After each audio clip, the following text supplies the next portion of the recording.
Tapi berharap rezekinya banyak. Berharap berkelimpahan. Ya Allah. Hidupnya dikendalikan oleh kesadaran. Hizbus syaitan, hidupnya dikendalikan oleh diri palsu, ego yang bernama pikiran. Tenang, tentram, damai, bahagia, suci, bersih, indah, mulia. Yuk kita cek dulu, dicek dulu. Ya, dia bereksistensi dalam kehidupannya selalu menjadi pemaaf, menjadi pemelihara. Bahkan dia mendukung yang lain. Jadi pada orang lain itu selalu mendukung. Orang lain sedang bingung, dia selalu mendukung. Udah, jangan dipikirkan yang gitu. Udah, dia selalu ngasih jalan keluar, gitu. Dan itu transaksional. Karena pikiran itu benar salah, baik buruk. Kalau kamu benar menurut pikiranmu, kamu baru cinta. Tapi kalau tidak benar menurut pikiranmu, kamu tidak cinta. Ini cinta yang berasal dari akal pikiran. Kayaknya kalian masuk.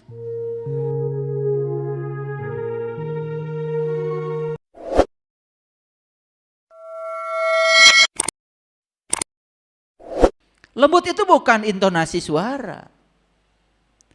Kenapa? Orang suaranya keras, kalau sudah lembut hatinya, kelihatan aja kelembutannya. Orang yang lembut-lembut aja hatinya, kalau keras, kelihatan juga kerasnya. Paham? Orang yang sudah lembut hatinya, tidak pernah menyalahkan siapapun. Udah selesai dengan dirinya sendiri. Yang suka menyalah-nyalahkan orang lain itu sebetulnya dia tidak bermasalah dengan orang. Dia bermasalah dengan dirinya sendiri. Cuman tidak sadar. Sampai sini ngerti? Coba simpulkan. Jadi siapa setan menurut Quran surat Al-Mujadilah ayat 19? Siapa? Orang yang lupa mengingat kepada Allah. Tah eta setan teh cek Quran mah. Mang awe talung tikunya lira. Gitu. Nggak apa-apa ya, agak jujur sedikit. Oke, lanjut. Ini Al-Mujadilah ayat yang ke-20. Kalau tadi ayat yang keberapa? 19. Lanjut dulu. Ya. Innal ladzina yuhaddu. Itu ada panjang itu, ya 5 harokat. Dibacanya yuhaddunallah gitu ya. Itu. Mad apa itu namanya? Mad wajib munfasil. Oh pintar kalian, luar biasa ya. Berapa harokat? 5 atau 6 harokat. Luar biasa. Emang lulusan mana?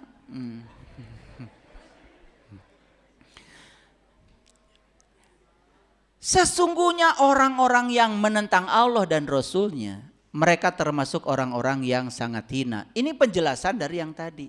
Karena dia lupa mengingat Allah. Berikutnya, perilaku yang selanjutnya, dia jadi menentang Allah dan Rasulnya. Jadi sekalipun dalam dirinya itu Allah dan Rasulnya bicara, membimbing, diabaikan semua. Karena dia pikir dirinya adalah diri palsu yang bernama pikiran itu. Dia lebih dikuasai oleh pikiran daripada oleh kesadarannya. Banyak yang kayak gitu. Dan itu yang membuat manusia banyak yang ya jatuh dalam lembah kebinasaan. Orang yang korupsi ditangkap oleh aparat hukum. Sebetulnya karena dia menentang Allah dan Rasulnya. Sebenarnya Allah dan Rasulnya udah bicara nggak di sini? Bicara. Tapi dia lebih dikuasai oleh diri palsunya yang bernama pikiran. Paham? Jujur ya, jujur. Kita ini Bapak Ibu terlalu sering dikuasai oleh diri palsu kita. Sehingga kita lebih mendengar pikiran kita ketimbang kesadaran. Padahal kesadaran tos. Tong ngomongkeun batur wae. Da ieu mah da nya atuh. Tuh. Betul enggak? Kalau iya pun tidak usah dibicarakan. Apalagi tidak. Membicarakan yang iya, itu yang namanya ghibah. Ghibah itu membicarakan yang iya. Memang terjadi. Kalau kita membicarakan yang tidak terjadi, itu masuknya fitnah. Dua-duanya berat ibu. Kok ibu ya? Bapak. Maaf ya. Sesungguhnya orang yang menentang Allah dan Rasulnya, mereka termasuk orang-orang yang sangat hina. Lihat saya semua, lihat saya semua. Banyak gak orang yang terhina dalam hidup ini? Banyak? Dipermalukan oleh banyak orang? Banyak? Dianggap orang jahat? Banyak? Karena dia melakukan kejahatan. Saat dia melakukan kejahatan, sebetulnya dia sedang mengalami ketiadaan Tuhan. Dan dia sedang menentang Allah dan Rasulnya. Sidik, amanah, fatonah, balagoh. Hidup di sini sebagai energi yang mengingatkan. Getaran itu ada, tetapi dia mengabaikan semuanya. Jadi sebetulnya ketika kita mengalami situasi yang buruk dalam hidup, bukan dari Allah, bukan ujian, bukan cobaan. Kita sedang diajarkan untuk belajar mengambil tanggung jawab dari pilihan kita sendiri. Karena kita sedang mengikuti pikiran palsu kita. Sedang mengikuti si dasa muka yang bernama Rahwana itu. Clear sampai sini? Nah, makanya ayat yang tadi mengatakan bahwa siapapun yang lupa mengingat Allah, itulah setan. Ayat yang berikutnya, siapapun yang lupa kepada Allah, maka dalam kesehariannya pasti menentang Allah dan Rasulnya. Karena dia pikir dirinya adalah pikiran itu sendiri. Paham? Rugi enggak? Hina enggak? Oke, Bapak Ibu, jujur ya, kita pernah enggak melakukan sesuatu yang membuat diri kita sendiri merasa hina setelah melakukan itu? Pernah? Pernah? Ini kalau saya tanya satu-satu pernah?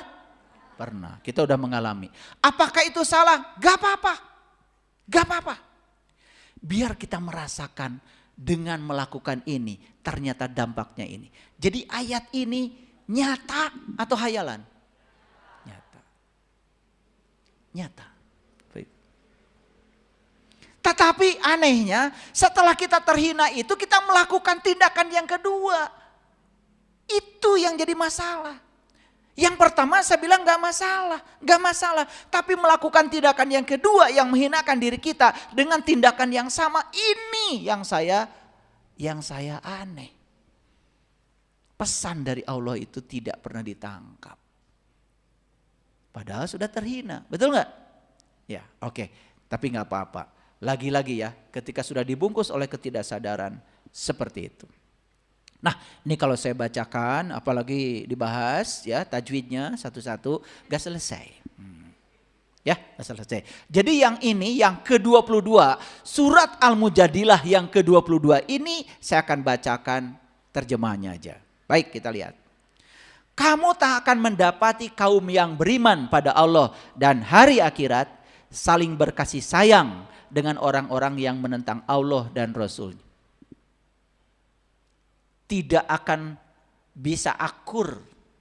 Orang yang beriman kepada Allah dan hari akhir sungguh-sungguh dengan orang yang suka menentang Allah dan Rasul-Nya, itu tidak bisa berkasih sayang.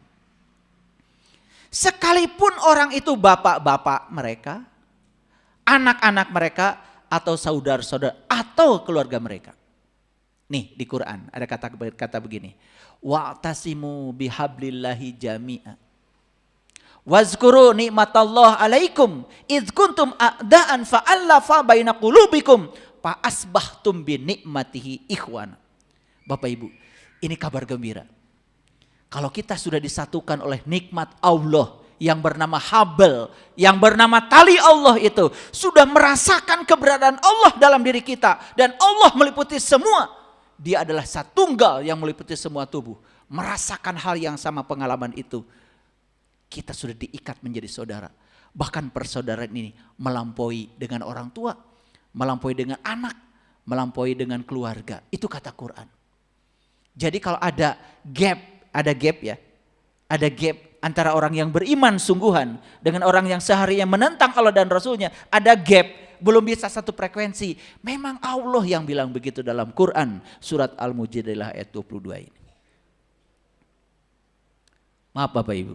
Saya sering bicara dengan orang-orang yang sudah mengalami pengalaman spiritual ini. Sudah mencapai kesadaran ini. Saya tanya, kamu rindu gak sama orang-orang yang sudah mengalami pengalaman seperti kamu? Kok ada kerinduan yang luar biasa Dan kerinduan itu melampaui kerinduan dengan saudara-saudara yang masih belum mengalami pengalaman yang sama. Kenapa? Habelnya sudah ada. Diikat menjadi fa asbahtum bi nikmati wana. Aku ikat dengan nikmat ini. Kamu menjadi saudara. Kenapa? Sudah merasakan kenikmatan yang sama. Sudah mengalami pengalaman yang sama. Itu yang dikatakan ruhama ubainahum. Luar biasa Bapak Ibu. Luar biasa. Dan ini tidak bisa diceramahkan ya. Harus dialami sendiri. Dialami sendiri ya. Jangan puas dengar ceramah saya. Kalau Bapak Ibu sudah berubah, baru dengar ceramahnya. Alhamdulillah. Lebih dahsyat lagi kalau mengalami langsung pengalamannya. Clear sampai sini? Oke. Gimana? Tidak pusing lagi? Udah mulai ngerti ya? Udah ketemu setan ya, tenang aja. Mereka itulah orang-orang yang telah menanamkan keimanan dalam kalbu mereka dan menguatkan mereka dengan pertolongan yang datang daripadanya. Jadi yang menguatkan keimanan dalam kalbu kita itu bukan Allah, tapi kita sendiri. Yahdillahu linurhi mayyasha. Allah akan menunjukkan pada cahayanya siapa saya yang dikehendaki. Siapa yang akan dikehendaki oleh Allah? Hanya mereka yang punya kehendak. Semua bermula dari diri kita sendiri. Jadi Allah sudah membuka ruang seluas-luasnya. Bahwa semua kita ini punya hak yang sama. Untuk bahagia. Untuk berkelimpahan.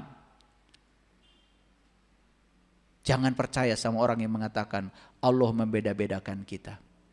Kita adalah hamba Allah semuanya, diberi kesempatan yang sama. Yang membedakan nasib kita bukan Allah, diri kita sendiri. Clear? Oke. Orang lain sudah bangun, kamu masih tidur. Orang lain masih bangun, kamu sudah tidur. Ya beda atuh, betul nggak? Iya, betul. Orang lain sudah bangun, kamu masih ngorok. Orang lain masih bangun, kamu sudah ngorok. Itu jam tidurnya berapa jam ya sehari, saya nggak ngerti. Tapi berharap rezekinya banyak. Berharap berkelimpahan. Ya Allah. Dia sudah tidak bisa mengendalikan yang bisa dia kendalikan. Betul? Saya mau nanya. Bapak Ibu, jam tidur bisa nggak dikendalikan?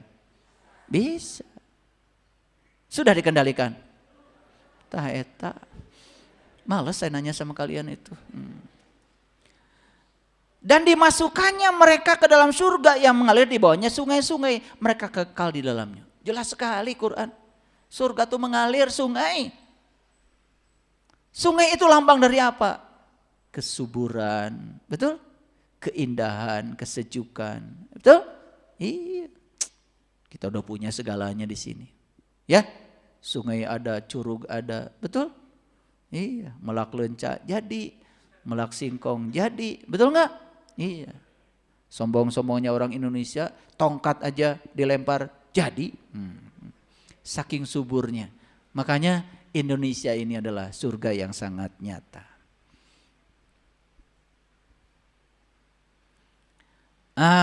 Lanjut dulu. Allah ridho terhadap mereka dan mereka puas terhadapnya. Ya, mereka itulah golongan-golongan Allah. Nah, golongan Allah di Quran disebutnya Hizbullah. Ini penghujung ayat ini saya bacakan ya, bahasa aslinya radhiyallahu anhum waradu'an. Allah ridho terhadap mereka, mereka pun puas terhadap kehidupan yang mereka dapatkan. Ya, ulaika hizbullah.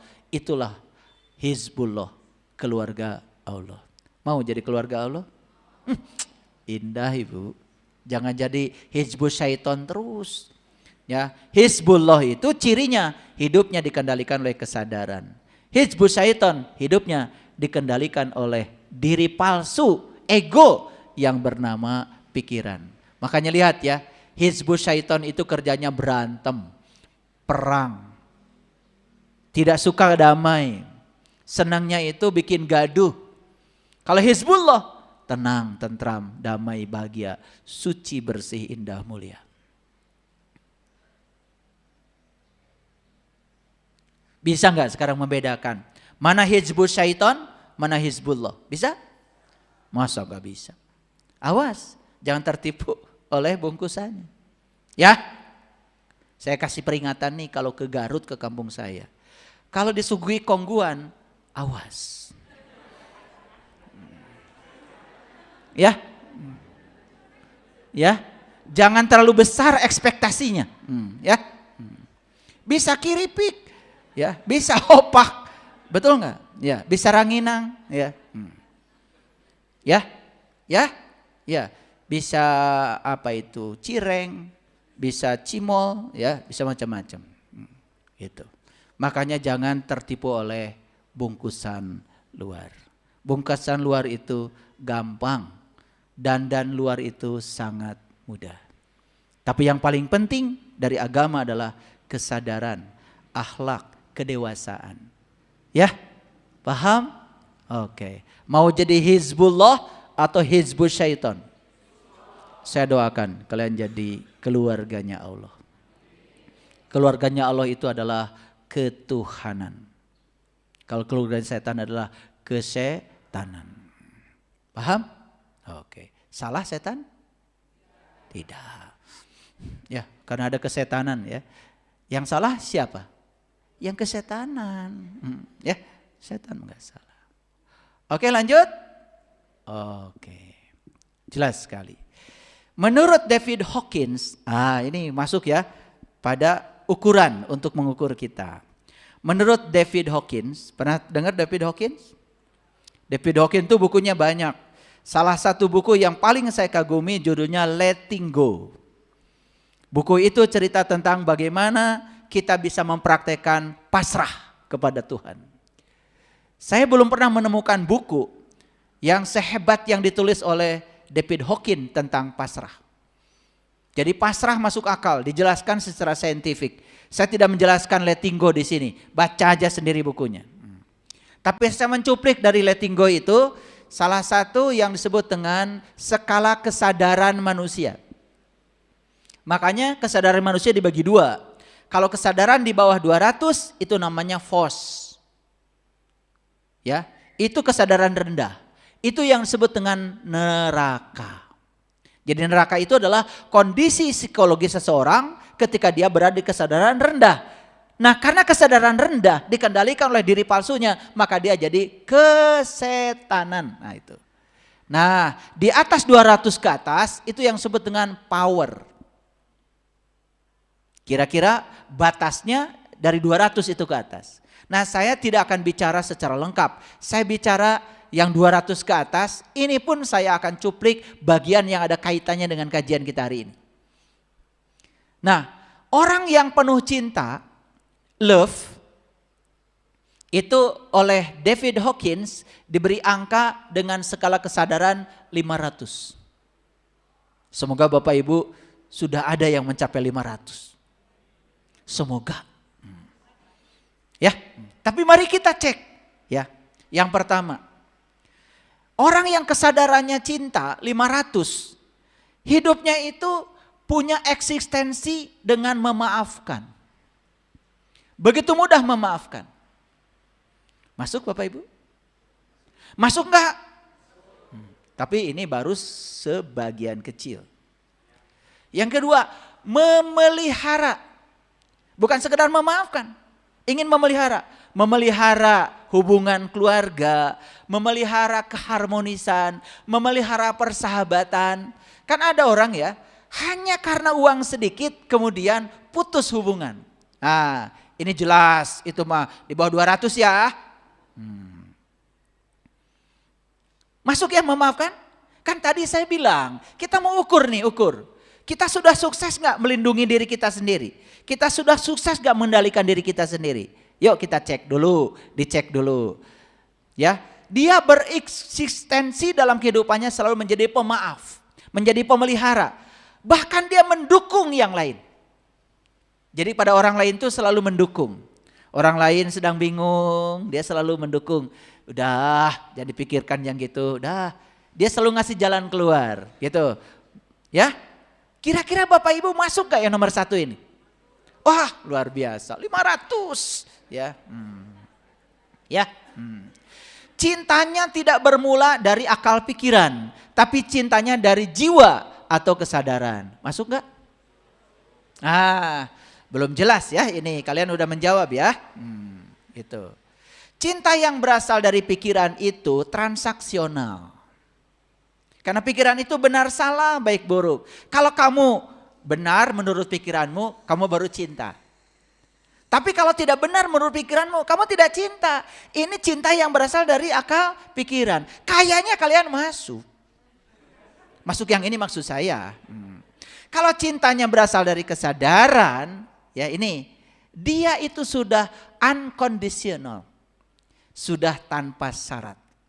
Jadi gini, kalau cinta dari kesadaran. Suamiku. Gitu.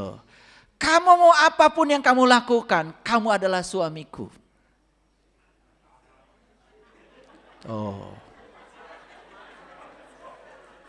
Gitu.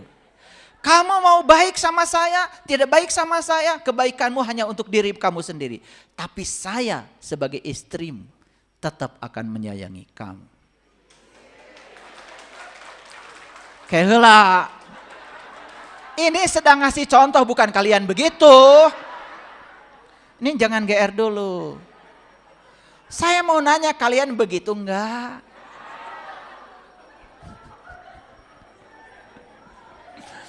Ini harus dikasih contoh. Kalau nggak dikasih contoh itu, suka ngaku-ngaku gitu. Kalau sudah begitu 500. Itu yang namanya cinta yang berasal dari jiwa, yang berasal dari kesadaran. Kan kesadaran itu adalah kesadaran murni. Dia kesipati sifat-sifat Tuhan yang maha. Maka dia menjadi luas, pemaaf, tidak pernah ngutik-ngutik, tidak pernah dendaman. Oke, 2. 3. Cinta berfokus pada esensi dari sebuah situasi, bukan pada situasinya, apalagi pada detailnya. Contoh. Nih dikasih contoh lagi, ya. Ini. Ada situasi yang tidak enak. Misalnya ketahuan tuh kalau pasangannya ternyata sudah punya istri simpanan. Ini kasih contoh dulu. Gimana reaksinya? Apakah berfokus pada esensi dari suatu kejadian atau malah berfokus pada kejadiannya? Yang berfokus pada esensi. Jangan-jangan selama ini pelayanan saya tidak bagus. Kenapa sampai ini terjadi? Bukan salah pasangan saya. Salah saya. Saya harus memperbaiki diri. Gitu gak Bapak Ibu? Kalau begitu 500.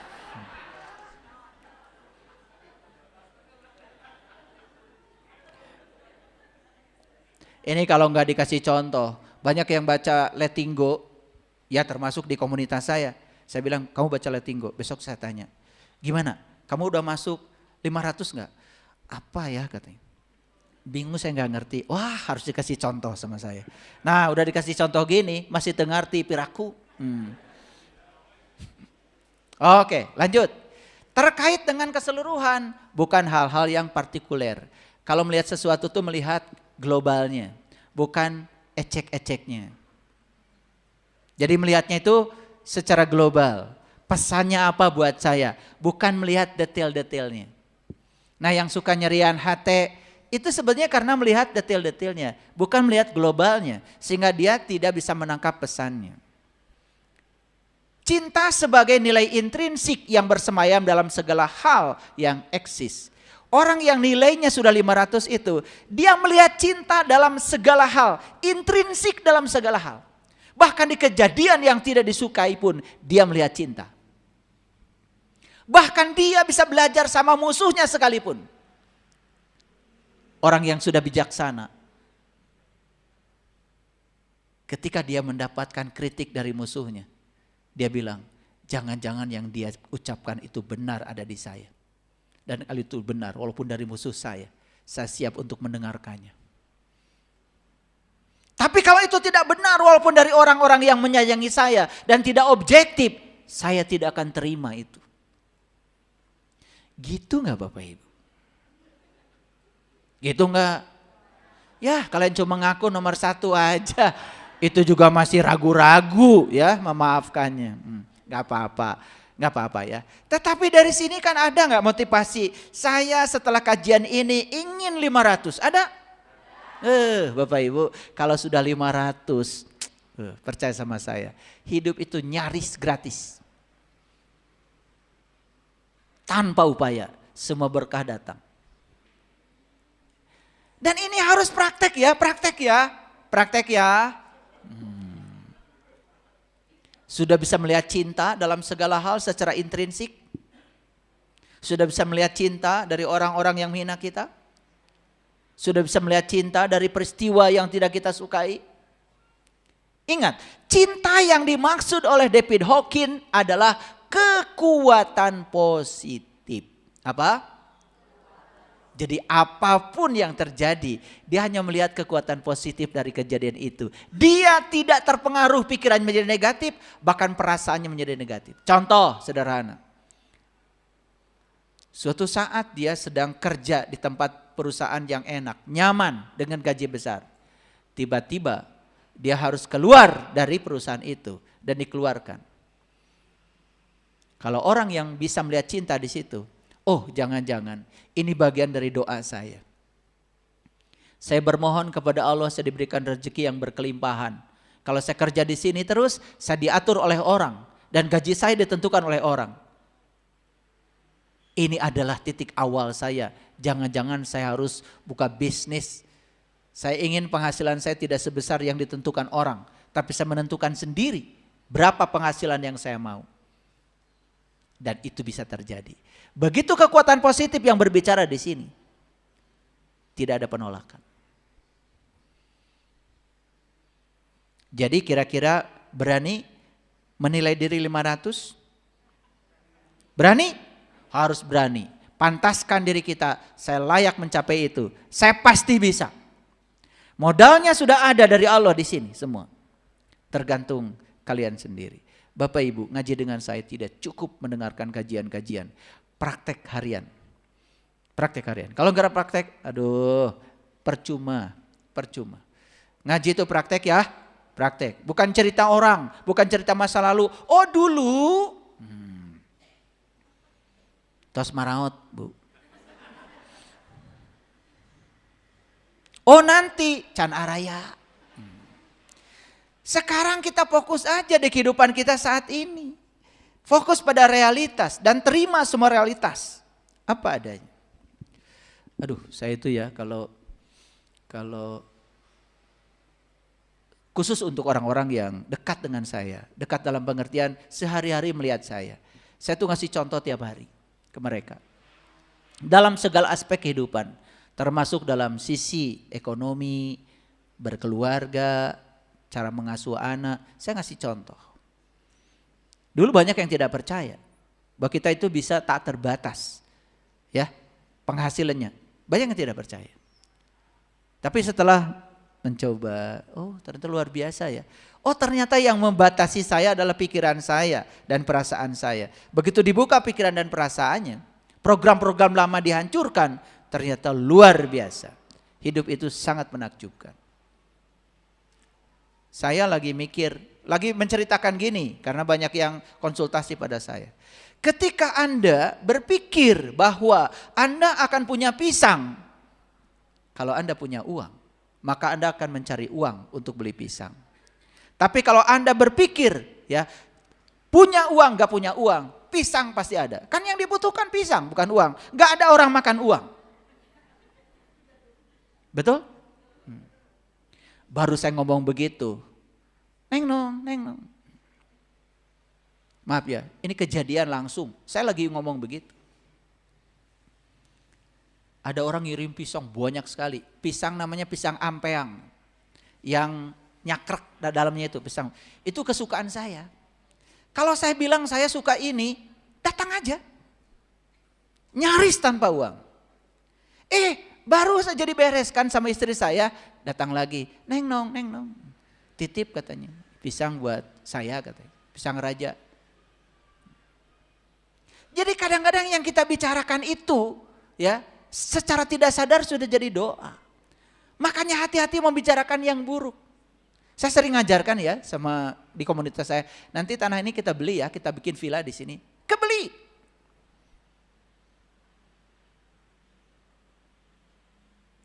Dalam sehari kemarin, saya dapat WA orang nawarin tanah 3 lokasi di Sariwangi. Bayangkan betapa orang Sariwangi itu berpikir kalau saya duitnya tanpa batas. Amin. Makanya kalau ditawarin gitu saya bilang, nanti kita lihat ya. Lihat aja dulu. Daripada kita bilang duit di mana? Tah eta. Nanti kita lihat ya, gitu. Ini ya kenyataan kemarin hari kemarin. Udah. Saya lihat satu dulu. Begitu lihat cerita. Saya sedang kesulitan. Saya mengalami kebangkrutan, keluarga saya berantakan, anak saya juga entah di mana. Saya hidup sendiri di sini. Duh, saya merasakan. Akhirnya awalnya cuman nanti dilihat ya, kan mau lihat aja. Saya buka-buka dulu saldo. Berapa Pak utang Bapak ke bank? Udah, bayarin aja dulu utangnya biar Bapak tenang. Bapak tetap tinggal di sini. Nanti habis lebaran kita bicara lagi. Kan hari itu yang bisa saya lakukan baru itu. Habis lebaran kita bicara lagi. Ke bank, senang Bapak itu. Langsung ke bank, langsung bayar utang-utangnya, bisa tidur nyenyak. Itu aja dulu yang bisa kita lakukan. Kadang-kadang bukan soal rumahnya yang paling penting, tetapi ada interaksi kita. Belajar mendengarkan orang lain, didengar aja sudah bagus. Bapak Ibu, begitu ditawarin rumah, artos di mana abdi mah? Jalmi alit. Tuh, mong sakieu. Iya ada kamu mah jelma leutik lain buta. Tapi itu kata-kata sering meluncur gak? Aduh, itu membatasi. Kenapa dibatasi oleh pikiran kita? Udah dibatasi tapi sama Allah minta rezeki yang berkelimpahan. Aneh ya? Aneh apa tidak?